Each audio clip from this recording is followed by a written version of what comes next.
Seltzer Kings podcasts. This episode is brought to you by Atlassian. Atlassian makes the team collaboration software that powers enterprise businesses around the world, including over 80% of the Fortune 500. With Atlassian's AI-powered software like Jira, Confluence, and Loom, you'll have more time to do the work that matters. In fact, Atlassian customers experience a 25% reduction in project duration per year. Unleash the potential of your team at Atlassian.com. Atlassian.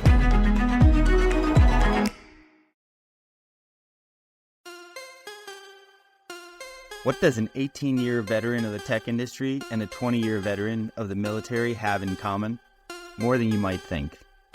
Welcome, everyone, to the Second Act podcast, leveling up your life's journey.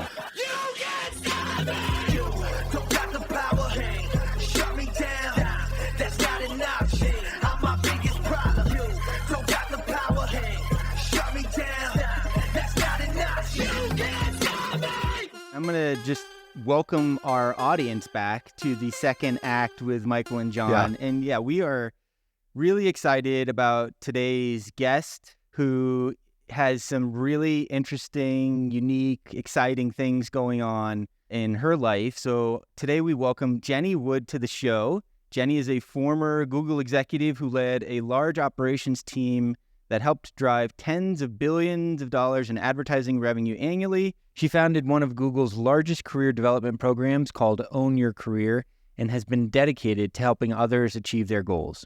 Jenny is also a writer, speaker, Harvard Business Review writer, and the creator of Big Small Things, a philosophy and newsletter that emphasizes the power of small, daily actions in increasing confidence and fostering success. Jenny's journey, marked by overcoming moments of anxiety and embracing bold actions, has inspired many to pursue their ambitions with confidence. Outside of work, Jenny is a mom, a wife, pilot, outdoor enthusiast, and an unwavering advocate for personal and professional growth. She's also a Colorado local here with John and me, so we're excited to have that connection as well. Welcome to the show, Jenny. Ma'am.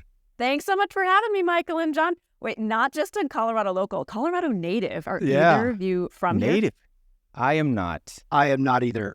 But I see a few of those stickers rolling around, and now I can put a face to the sticker.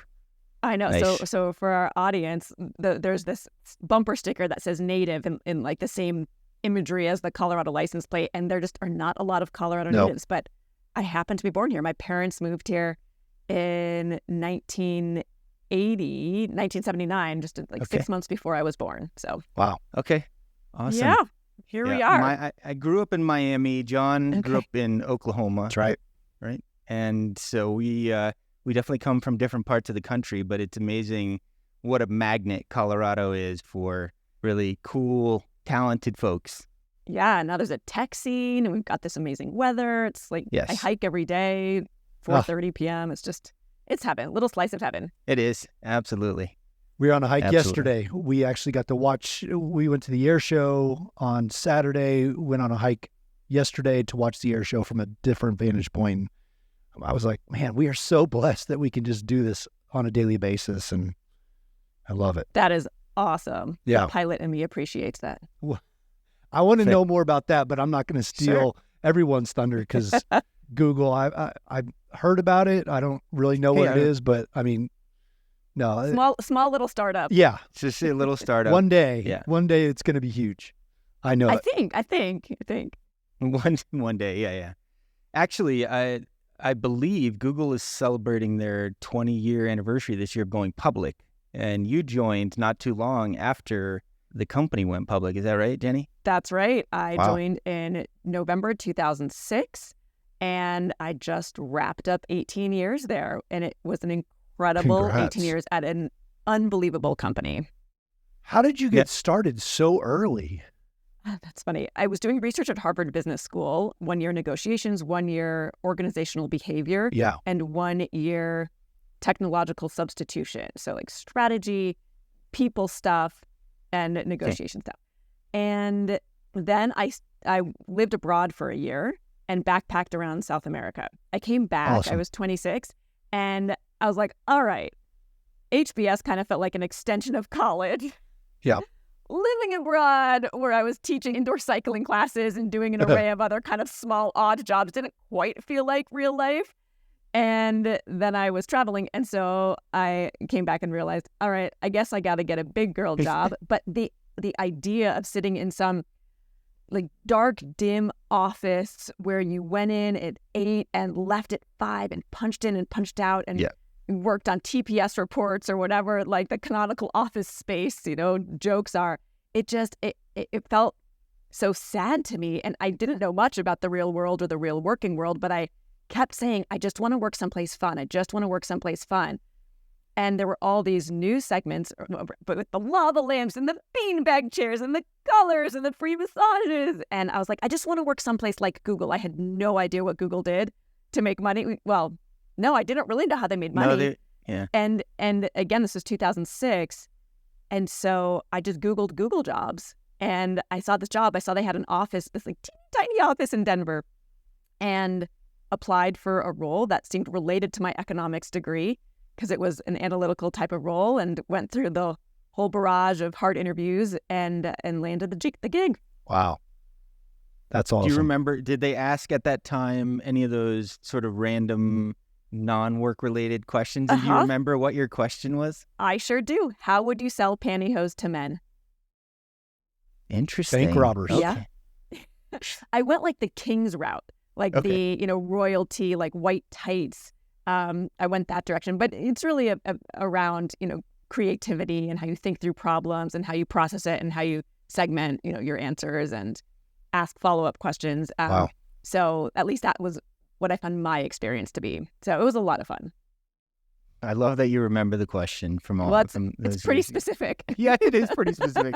You probably have not been asked that again in your life. It's funny that you asked me that, because my dad happened to bring it up like a couple weeks ago. He remembered it and he reminded me. I was like, yeah, I totally remember. But yeah, what a journey. It's just been an incredible experience there. And now I'm on to my second act. Yeah. You're on to your second act. So you just left, and what does that look like after spending so much time with Google and being so successful and such a big company? What's on the horizon? I'm not trying to skip ahead, but I am. But yeah. So writing and speaking and training and workshops at corporations and organizations and schools and nonprofits who are excited about keeping people excited about what they're doing, whether it's work or volunteer or being a student, and helping people achieve their goals unapologetically. That's awesome. And I love the unapologetic aspect of what you're doing, because your life story includes you chasing someone down New York subway that I think gave you that fire to chase after the things you want in life. So I don't know if you want to touch on your story real quick for our audience, but at least that maybe it was the kernel of what set your career path ablaze there. Yeah, well, how I met my husband definitely impacted my outlook on life. And the short story there is that I was riding the C train home from work on the New York City subway. And in 2011, I was sitting, and about 20, 30 feet away from me was this really good-looking guy. And I thought, all right, if he gets off at my stop, then I'll try to strike up a conversation with him. And if not, then c'est la vie. So he gets off at the next stop, which was not my stop. He got off the train. The new people got on the train. And I was like, all right, that's the universe telling me it wasn't meant to be. And then I had this moment of clarity where I said, no, forget the universe. And I ran off that train. Wow. And it was the middle of a blizzard, so I was all disheveled with my puffy jacket, not looking like my absolute top. But I chased to catch up with him, and I tapped him on the shoulder as he was exiting the station. I said, excuse me, I'm sorry to bother you. He said, that's okay, you seem nice. And I said, I am nice. I said, you were on my train, and I thought you were cute. Any chance I could give you my business card? And he said, hi, I'm John. And the rest is history. We've been married now almost 11 years, and we have a 9-year-old son and a 7-year-old daughter. Wow, and he's awesome. He's amazing. So awesome. Congratulations. So you got to take risks in life, right? You do. If you sit and idly let life pass you by, you'll never get the big stuff. You'll never get the great relationship. You'll never get the big job. You'll never get the promotion. You'll never get that experience of living abroad or that thing you want to do that you're too scared to do. But when you take life by the horns, you can create the life you want. That's right. Absolutely.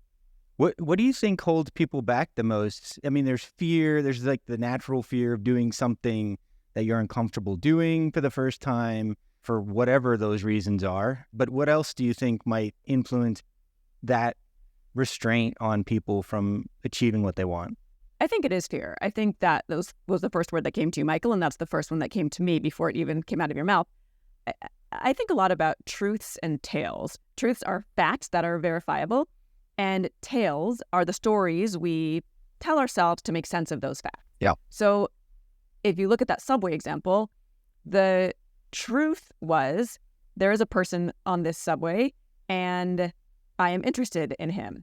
The tale I could have told myself was nobody talks to a stranger on a subway. I'm sure he's married. I'm sure he'll think I'm weird. I don't want to make a big scene. Uh-huh. But those were truths. They weren't facts. The facts were I was sitting there, he was standing there, and we're two people on a subway. Yeah. So if you flip the truth to a more empowering truth, like maybe he'll be flattered, could be a new truth I told myself, or maybe he is single, or maybe he is coming back from a networking event where 2 other women gave him their numbers, which actually happened to be the case that day. No way. No way. He was having a good day. That's a confidence builder for you to know that you won. Yeah, totally. So, so that's an example of a truth and a tale and how I could have chosen the negative tale or the positive tale. Or if you look at a work example, a tale could be, let's say that you didn't get a role that you were excited about. The truth is you did not get that job offer. The tale you could tell yourself is, I'm never going to get another one. This is probably the wrong industry. I should be embarrassed to ever interview again. I shouldn't ask them for feedback. Whereas an alternative tale that you could tell yourself that's more empowering could be, I didn't have the exact background they needed. This is nothing personal. I should continue the relationship with them because it might lead to something else. And everything is networking, and it was a great opportunity to meet them at the interview, right? Same truth at core. You applied for a role, you didn't get it, but you could have 2 diametrically opposed tales that you tell yourself about the outcome of that and what you can do next. Yeah. Do you think it's because the world is like over-indexed to success stories, and then the 1 out of 10 success stories gets sort of highlighted in all these different formats and told so many times over and over again that it drowns out the failures that ultimately lead to the success over time? Yeah, we're certainly a society that puts a lot of emphasis on success and fame and fortune and how to crush it in life. I think we're starting as corporate leaders to tap more into failure and regret and different ways that empathy can show up in those forms. And I think it's hard. It's still hard for leaders because when you talk about failures and you lead a team, you're almost highlighting your team's failure who reports to you. So this is something I struggle with as a leader at Google. It's like, I knew that we should be talking about failures because that's what leaders do now, right? Like that's in vogue to talk about risk and talk about failures and talk about resilience. But then, let's say we launched, just for a silly example, let's say we launched a vanilla ice cream line and it totally bombed. I don't know why a vanilla ice cream line would bomb. Let's pick something different. Let's say because it's vanilla. We launched, right? Yeah, exactly. It was a little too vanilla. Yeah, the too much competition. Market. Okay, we're gonna go with vanilla. It was a saturated market. Yeah. But then to celebrate that failure. Oh, we launched our new vegan vanilla ice cream flavor and it totally bombed.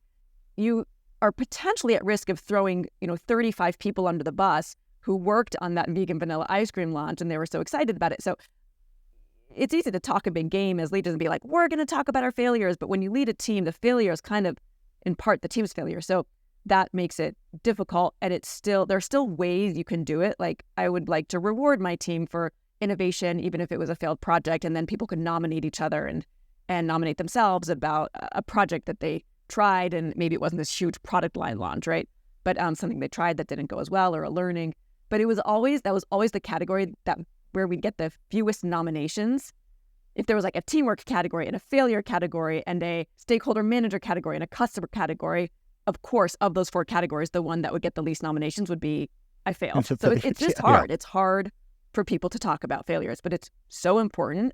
Yeah. And I'm glad that we're starting to move toward that more in corporations.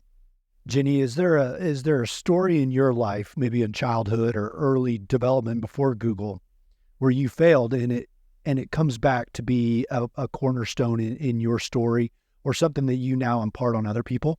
Yeah, so many. What's a So good many. one? I didn't mean to put you on the spot. No, I love talking about my failures. Actually, there's so many that come to mind from the recent years, because I think when you become a leader, like there's just so much more exposure to big solving opportunities and so many more things. But I remember actually seeing a cast list in high school where I wanted to be Adelaide in Guys and Dolls, and I saw the cast list go up and I got chorus, and it was something I was working so hard for and preparing my song and perfecting my dance for the audition. And it's more, the reason that one comes to mind is because it's such a different example than a work example, but the feeling in your stomach of seeing that cast list go up and all the kids in high school are crowding around it and almost like elbowing each other out of the way as the director pins it on the bulletin board in the hall of the music department. Yeah. And just like scanning and not seeing your name where you want to see your name. And it's that drop in your stomach, that feeling of I'm not good enough, or I didn't work hard enough, or why not me, or what didn't I do? Like all this shame and all this regret and all this disappointment in myself. And that feeling, that visceral sensation in your body is the exact same sensation of getting negative feedback at work, or not getting the role, or not getting the promotion, or even sometimes in more of a day-to-day example is being in a meeting where you say something and you think, oh, are people judging me for that? Like that's the stuff that happens 27 times a day. Yeah. Did it come out wrong? Do people think I'm stupid? Do they think I'm not working hard enough? Do they think I don't deserve to be here? It's like imposter, imposter, imposter. And the reason that the Guys and Dolls not getting the Adelaide part, who's the alto, like the lead alto, she sings this great song called Alto's Lament, is that feeling in your body is just so similar to what we experience, frankly, I think like all day long at work. Two things. The first question I come back to is when you didn't get that role, did you have the self-motivation to like look for other things to inspire and make you happy and feel accomplished, or did your parents sort of come by your side and provide the encouragement and confidence for you to keep going? Like, tell us about the mindset there and how you got over that. Well, it's interesting that you asked that, Michael, because I think another formative part of my development was how positive my parents were. So I don't remember the specifics that day when I came home, but because their vibe was very positive, I'm sure that they were encouraging. Well, they have very different styles. My dad is like a hard-charging Eastern European businessman, and my mom is a very soft and fuzzy therapist. So I had the yin and the yang. But even though my dad's style was different, he was always my number one fan. Like, I remember this other moment on an airplane ride where I was just learning long division. Maybe it was fourth grade. I don't know. When do you learn long division? And I had this little analog handheld computer game. And he said, if you can get all 100 questions right without missing one, I'll give you $100, which in, 1988, 1989, that was like a lot of money. Yeah. And so this was like a big deal. And I remember him saying to me, I'm challenging you to do this because I know that you can. Nice. I'm challenging you to do this because I know that you can. And just think of what that can mean to a kid, that vote of confidence, that encouragement, that inspiration, that message from someone you look up to and admire, like a mom or a dad, that believes in you. And so and I did get them right. And he came home with 100 single dollar bills. I will never forget that. Nice. 100 crisp single dollar bills, not a single $100 bill. And so I think whatever they said to me that day that I didn't get the lead in Guys and Dolls, I'm sure it was encouraging because that was their style. And it's very much influenced how I would speak to my team, coach people one-on-one. And it's what I'm so excited to do now in this next phase of life, which is helping lift people as I rise, helping other people feel more confident, helping people see their full potential. I mean, to me, a good coach is someone who helps somebody see that they can be better than even they think they can be as the coachee. Yeah. They believe in them. I mean, it goes back to what you said and learned as a child. Your parents believed in you, and they're sort of your closest network, and maybe still are, and carrying that forward and using that mindset to instill confidence in others is super powerful. And so the things that you're doing now in your second act with folks who are maybe they missed out on that promotion that they really wanted, or they're too afraid to try something new, or they're too afraid to speak up in a meeting because they don't want to be judged, because your whole life is based on being judged about something, raising your hand and answering a question in class, or trying out for a sports team, or trying out for a part in a play, or trying to get into college. I mean, it's just one thing after another. But in today's society, there's more openness to being vulnerable and sharing the good and the bad stories. So I'd love to hear your thoughts on in your practice on how you're living that with your audience, your growing audience and follower base now. Yeah, well, you touched on this, and we've all touched on this together a little bit, is just those day-to-day moments. And that's why my newsletter is called Big Small Things, right? And you talk a lot on this podcast about the 1% changes, getting 1% better, doing things that are just 1% incremental or different than how you did them yesterday. I mean, that's exactly what it is. It's a lot of what I train and coach on in my newsletter with corporations or organizations or individuals. A lot is, it's common sense. It's just rarely common practice, right? That's a great way to describe it. It's common sense. It's rarely common practice. Yeah. So if we take an example of, my decision to leave Google, it's like it could feel or seem really risky, and I could live in fear.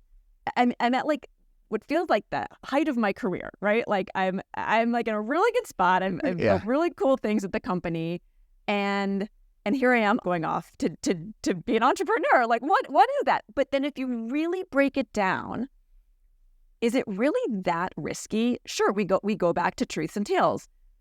Truth is, I'll probably make less money to start than my Google executive salary, but the tale I could tell myself is I'm never going to be able to pay my mortgage. I'm the main breadwinner of the family, and that's a dramatic catastrophized, or in psychology we'd call it, fortune telling or catastrophizing, and that is a tale that I'm telling myself. Or I could look at an alternative tale and say we've had 5-7 conversations with our financial advisor, and this is absolutely a sound financial decision to do this, and it's one that will give me enhancement, not just security. It's one that will set me up for so much happiness, so much impact.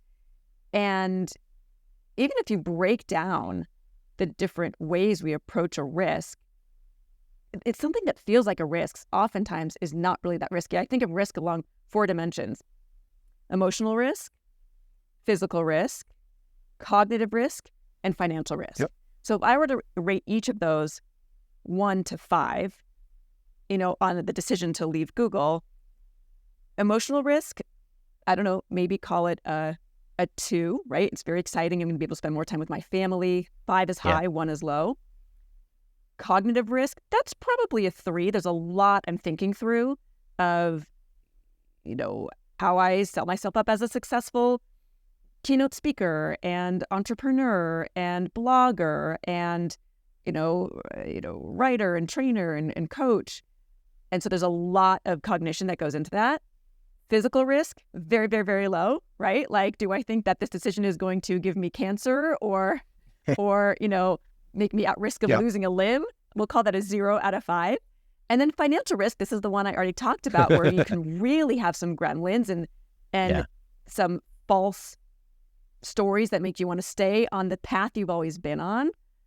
But the financial risk, without kind of deep prodding and probing, like conversations with a financial advisor, the financial risk you might think at face value, that's a 5 out of 5 because being an entrepreneur is way more financially risky and lumpier income than this steady paycheck. Right. But then if you open up the portfolio and you look at all the savings and the smart decisions you've made, that financial risk is not nearly as high as you think. So as I evaluated across emotional risk, physical risk, cognitive risk, and financial risk, it really became a no-brainer. And then you just have to, again, tweak the tale to align with the truth. Ryan Reynolds here for, I guess, my 100th Mint commercial. No, don't. I mean, honestly, when I started this, I thought I only have to do like 4 of these. I mean, it's unlimited premium wireless for $15 a month. How are there still people paying 2 or 3 times that much? I'm sorry, I shouldn't be victim blaming here. Give it a try at mintmobile.com/save. Whenever you're ready.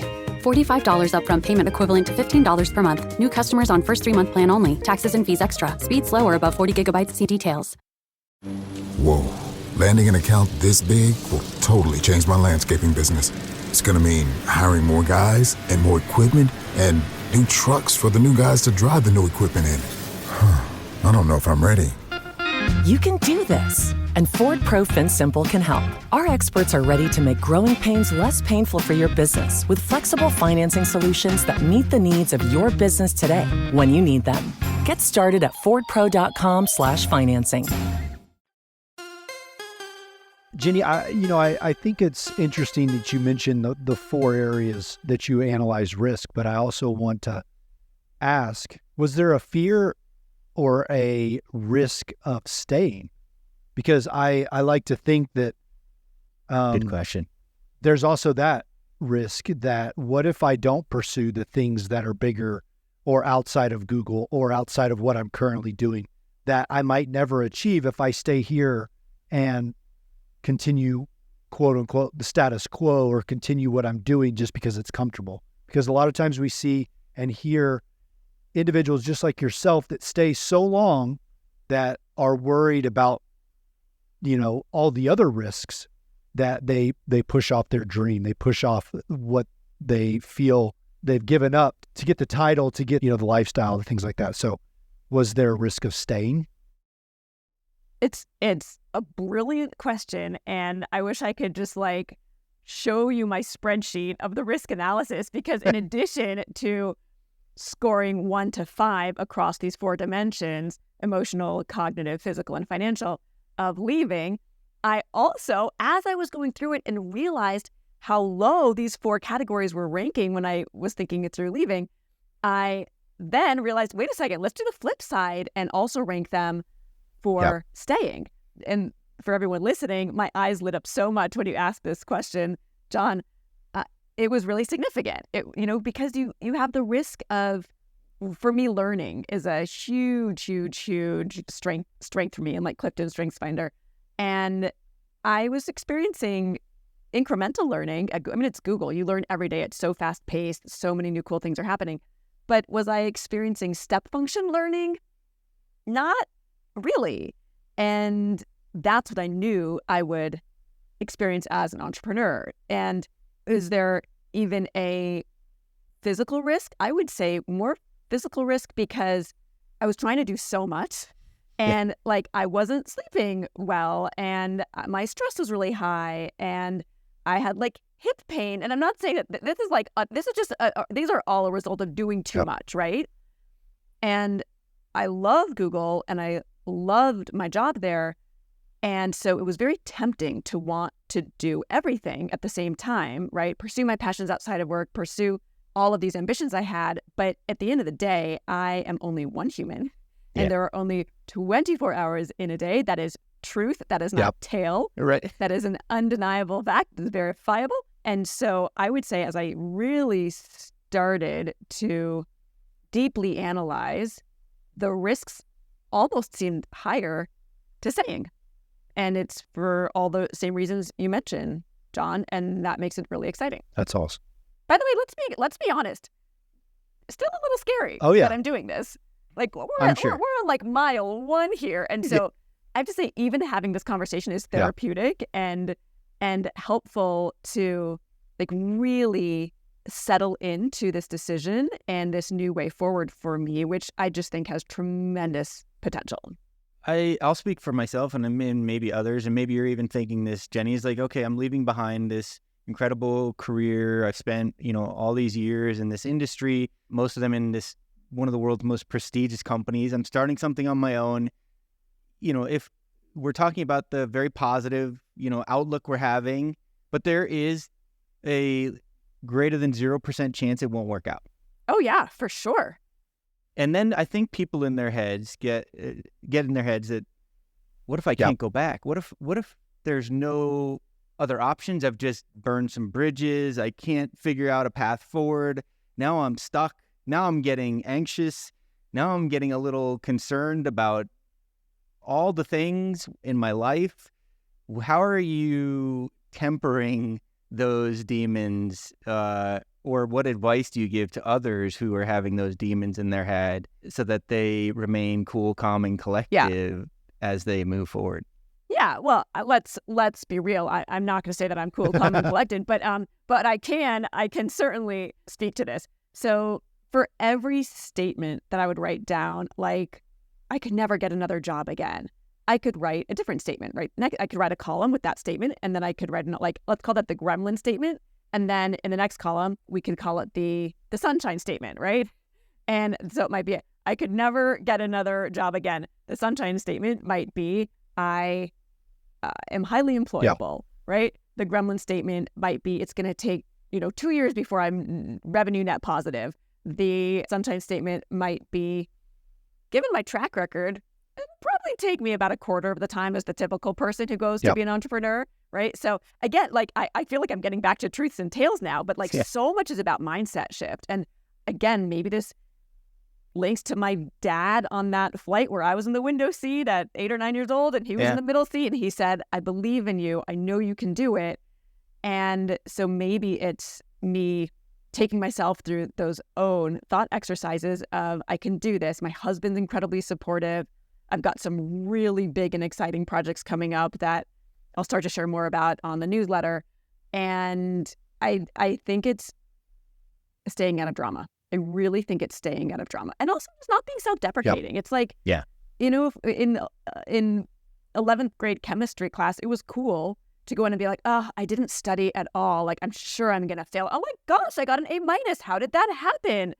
And so I think at a very young age, we try to be cool and not stand out and not brag and not make it seem like we're working hard. But no, I work really freaking hard, and I'm proud of it.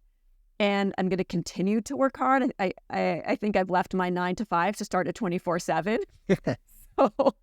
So I think given the track record and my passion and my obsession with what I'm doing and my dedication, I think I will be successful. And then I'm also a realist. And if it doesn't work, I'll think of this as a 2 to 3 year sabbatical where I go try to launch some really amazing things and help hopefully millions of people go after what they want and get it.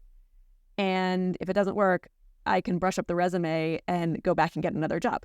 Jenny, Michael and I have talked about this before, but when somebody like yourself or somebody that is starting in their next act, when they have that imposter syndrome where they feel like they aren't going to make it, we like to talk about when you list out all those successes, the successes when you first started, all the way to the successes when you were just leaving Google. The list is probably super long and lengthy and extraordinary. And when you lay those all out and you're able to replay all those victories that you've had, you have that attitude when you come back. Of course I'm going to be successful. Look at all the other things I just did, or I've done over my 18-year career, or whatever. Or look at what I just achieved when I was starting out. And so you're right. When you remove some of those absolutes of I'm never going to be as successful again, or I'm never going to make as much money, and you remove those of I'm just not going to make as much money when I start out, or I might not, it becomes so much more achievable, like you just said, in the mindset shift. Yeah. And what you're speaking about is a growth mindset. Carol Dweck does amazing work around this. And it's all about the word yet. You add the word yet to the end of any sentence to turn it from a gremlin sentence into an empowering statement. So I don't make as much money as I want as an entrepreneur, period. Or I don't make as much money as I want as an entrepreneur yet. Yeah, and not to digress too much, but I like this show on the History Channel called Alone. And I don't know if you guys are familiar with this show called Alone, but they basically pluck people out of society and drop them in these incredibly remote areas to survive on their own for an undetermined amount of time, and the person who survives the longest gets a fairly large cash prize. And in each episode, they have a quote, and they have some pretty inspiring quotes. And one that comes to mind that is related to the stuff we're talking about was a Tanzanian proverb that said, "Little by little, a little becomes a lot." And I think it ties really nicely into some of the things that you started now, like Big Small Things. So tell us, Jenny, a little bit about the exciting things that you've already launched and maybe hinting towards some of the things to come. Yeah. So I have a newsletter called Big Small Things, where it is all about getting what you want in life, chasing what you want unapologetically, little micro changes you can make each day to speak up in a meeting or to tackle a project that your boss gives you within 24 hours by creating a document that just has a couple of key categories like goals, stakeholders to meet, self-imposed deadline, so that you don't get scared to make it perfect and come back to them a week later. It's about these teeny tiny little shifts, these big small things we can do, asking what and how questions versus yes or no questions to get more out of a networking conversation. I offer scripts around how to ask for a mentor. I talk about the difference between a mentor and a sponsor. That, in a nutshell, is mentors speak to you, sponsors speak about you. They're usually in a position of power. They're talking about you behind closed doors. They're advocating for you. So all these kinds of things. I also have a lot of stuff I talk about in terms of being a mom and what it's like to be a working parent. So all these things are ideas that I share in my newsletter, Big Small Things, which comes out every Tuesday. And it's been really, really fun to watch it grow. Well, I really want you to spend 30 seconds about talking about being a pilot, because not many people put that on their bio. And so that is a incredibly immersive environment. It's not forgiving. And there's so much to learn, like being an entrepreneur, where you almost feel that you're behind the power curve before you even start. And how do I get started? There's so much I need to learn. And oh man, so many other people know all this other stuff. How do you just start? How do you just jump into that like you would be an entrepreneur? Or do you find a coach? Do you find a mentor? Do you find a sponsor? Tell me about that. Yeah. To me, it's two things. It's training and passion. Let's take the passion first. I love to fly. I've always loved to fly as a passenger, and I've always been fascinated by the fact that a plane can stay in the sky. The concept of lift is fascinating to me. So I've always wanted to get my pilot's license. Then from that, I decided, let's just go out and do it. I think that's maybe a differentiator for me. I have very little gap between stimulus and action. Stimulus is I want to be a pilot, and then action follows really close behind. A lot of people have stimulus. I want to do this. I want to change industries. I want to get this job. I want to move to Switzerland for a year. And then there's a massive gap between that stimulus and action. My gap is really small. So I had that passion. I had that desire. And then I go out and do the training. I just literally sign up. I want to do it. I happened to be living in Ann Arbor at the time while my husband, John, was in business school. I was bored of waiting for him to propose to me. So I said, I'm going to go get my pilot's license. This is a perfect time to do it. There's a small municipal airport an 8-minute drive from here. And I found an amazing coach named Jane, and she was just an incredible CFI, certified flight instructor. And I flew maybe 3 or 4 times a week until I got my license. Ground school is hard. Oral exams for pilots are hard. Flying is easy. Landing a plane is quite difficult. And then you just get the reps in, you do the training, you put in the time, you put in the dedication, you learn, you get excited about it, you push through when things are hard. Mechanical was very hard for me. Weather was very hard for me. Other modules were easier. And you just keep doing it until you get it. And I will say there is nothing, immersive is the right word, John. There was nothing more immersive, focused, and enjoyable than flying a small plane. You just can't be distracted by your texts, by your email, by the pings and dings and rings, as author of Indistractable Nir Eyal puts it. and you're just in it. You're fully present. And there are so few activities in life these days where you are fully present. And it's just really fun to play a plane. It's interesting you mentioned the pings, rings, and dings.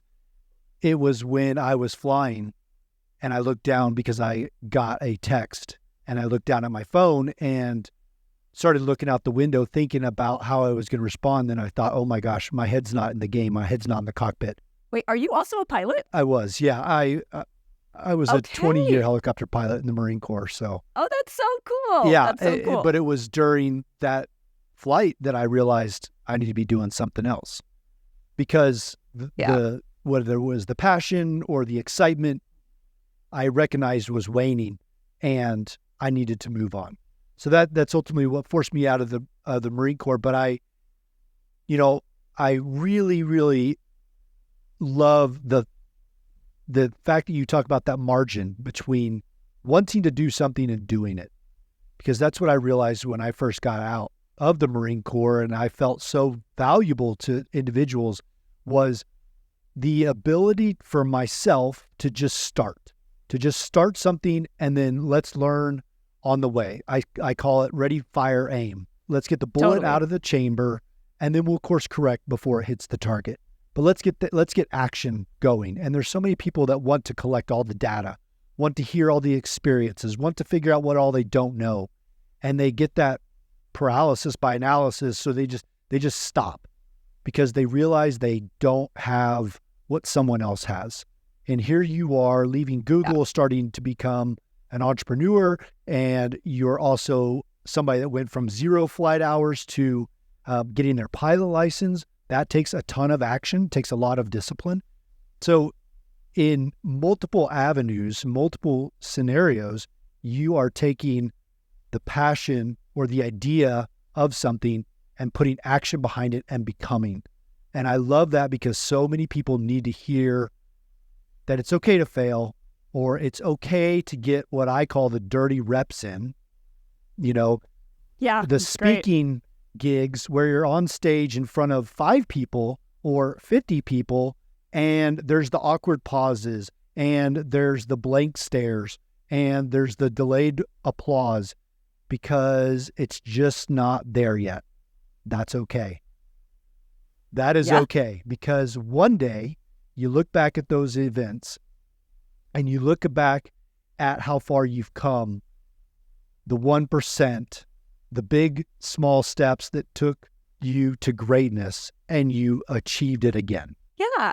And so much of it is also about happiness. I think we forget that happiness can be an anchor. And it makes me really deeply happy to stand in front of a room of 20 people, 200 people, 2,000 people, to feel like I'm inspiring people to go after what they want and get it, and to be helping people have mindset shifts and think about things more positively, or think about risks in a different way, or think about courage in a different way, and think about, going against the grain, or, being a nonconformist, to write and help people at scale through, LinkedIn posts or my weekly newsletter, to lead workshops with rooms of people where we can be interactive and we can work on practical, tactical action steps that they can apply that afternoon.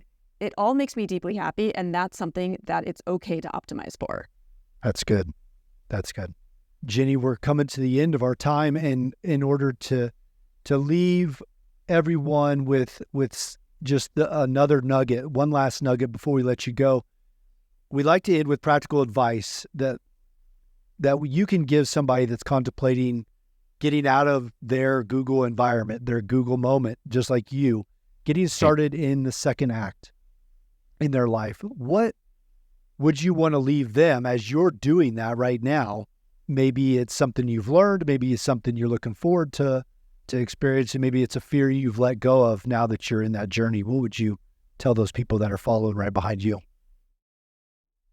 So it was something that my executive coach shared with me when we were working through all this, and I was sharing so much. And it's a Buddhist saying that loosely translates to this simple 2-word phrase, which is circumstances change. Yep. Circumstances change. And even though I thought that I would be at Google till I retired, let's call it 15 more years, And I never envisioned any other way. Circumstances change, and you can adjust today's goals to be something different than yesterday's vision. It's the OODA loop, Michael. It is. I practice meditation, John, and that brings you very sort of centered and in the moment. And I think when you're able to get to the place where you're very present around what's going on and you're very aware of the circumstances and yourself, you know how to adapt around what's happening and find that next step forward, wherever that may take you. And then the step after that and the step after that, not knowing where you're going to wind up. But if you've read The Alchemist, which is a really popular, well-known book, you learn that it's much more about the journey than the destination. Yeah. And definitely, I think that's great advice to leave our audience with, Jenny. Amazing way to end. Yeah. Thank you for coming on the show and sharing your story with us. If there are individuals that want to reach out and see what else you're doing or learn about your business or learn about your speaking or your newsletter, where can they do that? They can go to itsjennywood.com/newsletter. It's Jennywood, ITSJENNYWOOD.com/newsletter. And a big thank you to everyone listening today. You could have chosen to spend the last 45 minutes anywhere, and you chose to spend it here with us. Big thanks to you. Absolutely. And you did a great job with your website, and the information you're sharing is awesome. Really practical, helpful advice for anybody who wants to pursue something in life. So thank you so much for coming on, Jenny. It's been a pleasure getting to meet you. Hopefully we get to meet in person sometime soon when you have a break, whatever that is. But we're certainly honored to have you on and to share your story today. Well, thanks so much for having Jenny. me. Thanks. We'll see you guys later. The Second Act with Michael and John stars Michael Newborn and John Ballenger. The podcast is produced by Seltzer Kings. For more information on the show, check out michaelandjohn.com, or if you'd like to get involved in the conversation, give the guys a shout on their socials at The Second Act with Michael and John on most platforms. Thanks for listening.